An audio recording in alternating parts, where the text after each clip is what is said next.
Bienvenue dans cette nouvelle édition du QG Week-end. Voici les titres.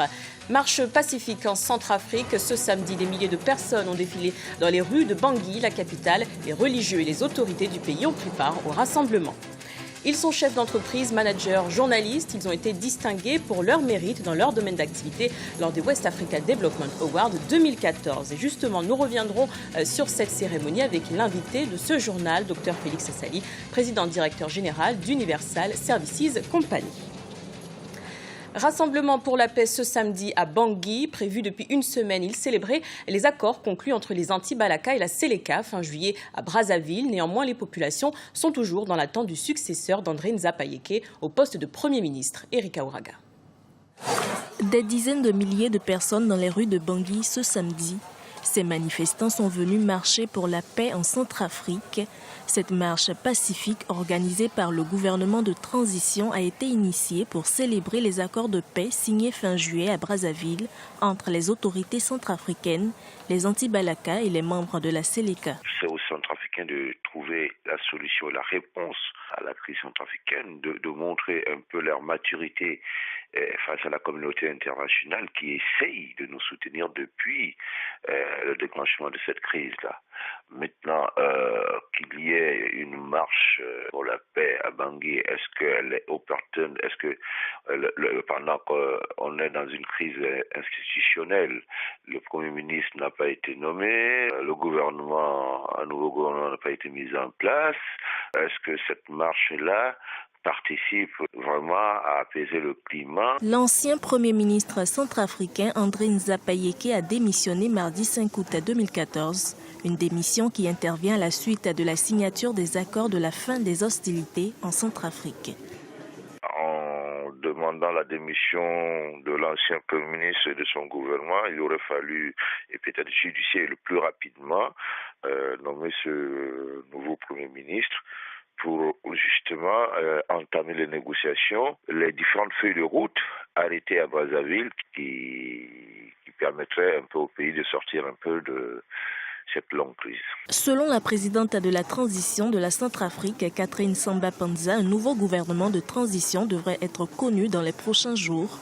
Un gouvernement qui aurait à charge de poursuivre le processus de paix en République centrafricaine. 9e forum sur le développement en Afrique. Il est prévu du 12 au 16 octobre prochain à Marrakech au Maroc. Le thème, les modes de financement novateurs pour la transformation de l'Afrique. 4 thématiques seront développées, la mobilisation des ressources, les flux financiers illicites ou encore les nouveaux types de partenariats. À la rencontre du docteur Félix Sali, ce chef d'entreprise ivoirien récemment reçu le titre de meilleur manager ouest-africain. Décryptage de sa success story avec Graziella Tchakounte et Erika Ouraga. C'est l'un des lauréats des West Africa Development Awards 2014. Sali Félix, président directeur général de Universal Services Company, a été distingué pour son mérite dans son domaine d'activité, celui du transport.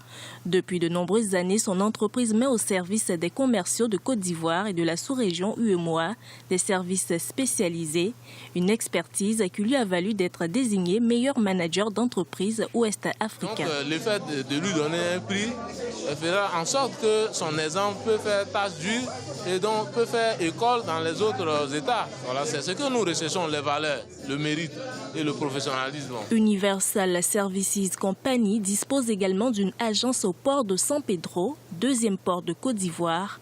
Et pour cause, 90% des échanges effectués entre la Côte d'Ivoire et l'extérieur se font par voie maritime. Aussi, la société a mis en place une organisation lui permettant de se positionner comme une alternative fiable face à la concurrence locale et internationale. Nous avions hérité d'une situation difficile. En avril 2011, un nouveau manager arrive et nous fait part de son idée, de ses ambitions. C'est un homme du sérail, c'est un portuaire. À cette année, nous faisons un bond remarquable au niveau de notre trafic. Nous atteignons la barre de 1 800 000 tonnes. Jamais égalé depuis que le port était en service depuis 1971. Manutentionnaire, consignataire, transporteur maritime, aérien et ferroviaire, Universal Services Company bénéficie aujourd'hui d'une expertise certaine. L'entreprise a par ailleurs scellé de nombreux partenariats pour accroître davantage sa capacité d'offre et de service. Et nous recevons sur ce plateau le docteur Félix Sali, président directeur général d'Universal Services Company. Soyez le bienvenu. Merci. Alors on l'a entendu, vous avez récemment reçu le titre de meilleur manager ouest-africain. Qu'est-ce que cette récompense représente pour vous? Cette récompense représente pour nous un succès depuis la naissance de notre structure avril 1997. Et je crois que cela fait le troisième prix que nous avons. Parce que nous avons eu le prix de Londres du meilleur manager de notre secteur de 2009. En 2010, nous avons été fait chevalier de mérite pour recettes réalisées auprès de la douane. Et aujourd'hui, c'est l'apothéose avec le troisième prix qui nous distingue des autres managers de notre secteur du transit, du transport et de l'offshore. Justement, vous êtes présent donc dans le secteur des transports, un domaine en particulier dominé par les sociétés étrangères. Comment l'expliquer? Bon, ça s'explique simplement par le fait qu'ils ont un pouvoir financier plus important que les structures ouest-africaines. Ce n'est pas un problème d'expertise. Ouais, un peu. Pas une expertise justement particulière pour acquérir un leadership? Il faut un financement important, un fonds de financement important, parce que pour faire de la logistique ou du transport, il faut du matériel. Et pour acquérir ces matériels-là, il faut vraiment des banques qui te soutiennent. C'est pour cela que je vais m'adresser particulièrement au président Ouattara, de faire en sorte que ces structures-là puissent bénéficier d'un fonds pour nous mettre à la hauteur de ces multinationales. Ces multinationales se distinguent de nous de par leur pouvoir financier. Voilà. Donc c'est uniquement l'argent qui fait sinon, la on a de différence. l'expertise. Nous, par exemple, nous sommes bien représentés en Afrique de l'Ouest, en propre, et nous sommes représentés au plan international par des agents. Mais si nous avions le soutien financier de notre État, je pense qu'on ferait mieux. Et qu'est-ce qui a fait, selon vous, la différence avec votre entreprise? On a vu que vous êtes quand même le meilleur manager ouest-africain. Qu'est-ce qui a fait la différence parmi les autres? La différence, c'est que nous, on a pu traverser toutes les crises qu'a connues la Côte d'Ivoire, maintenir notre niveau de chiffre d'affaires, maintenir notre personnel, parce qu'en emploi direct, nous avons 200 personnes, en emploi indirect, 2000 personnes par mois. Donc voilà un peu la différence qui s'établit entre nous et nos confrères. Alors, votre entreprise est présente dans les espaces UEMOA et CEDEAO. Quelles sont vos ambitions? Est-ce que vous envisagez de conquérir d'autres régions, par exemple? Bien sûr, mais je ne vais pas étaler ici mes ambitions, parce que vous l'avez dit tout à l'heure, que nous sommes pressés et pratiquement phagocytés par les multinationales. Donc, on a des ambitions. Mais nous ne pouvons les réussir qu'avec le soutien de nos États et de nos dirigeants. Et vous pouvez nous donner quelques pistes sur vos projets à venir?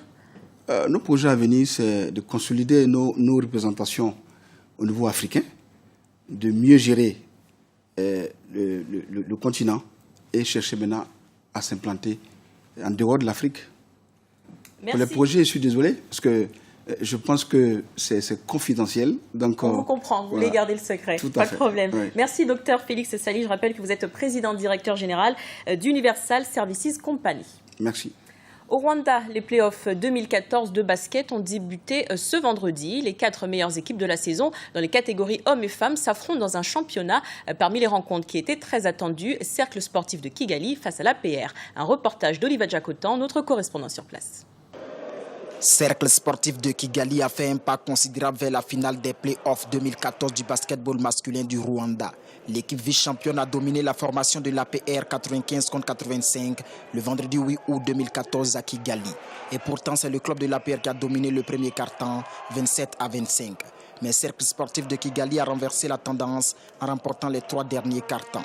Les Rouges et Noirs de Kigali se sont montrés plus précis au niveau des lancers francs et des paniers à 3 points. Une victoire précieuse pour la suite de la compétition. Si on continue comme ça, comme on a joué aujourd'hui, je pense que demain, on aura la deuxième victoire et on est qualifié en finale. Le titre de la saison régulière 2014 de basketball masculin du Rwanda a échappé de justesse à l'équipe du Cercle sportif de Kigali. Les playoffs 2014 sont donc pour le club une occasion pour sauver cette saison. Et on nourrit déjà le rêve de remporter le trophée de la compétition.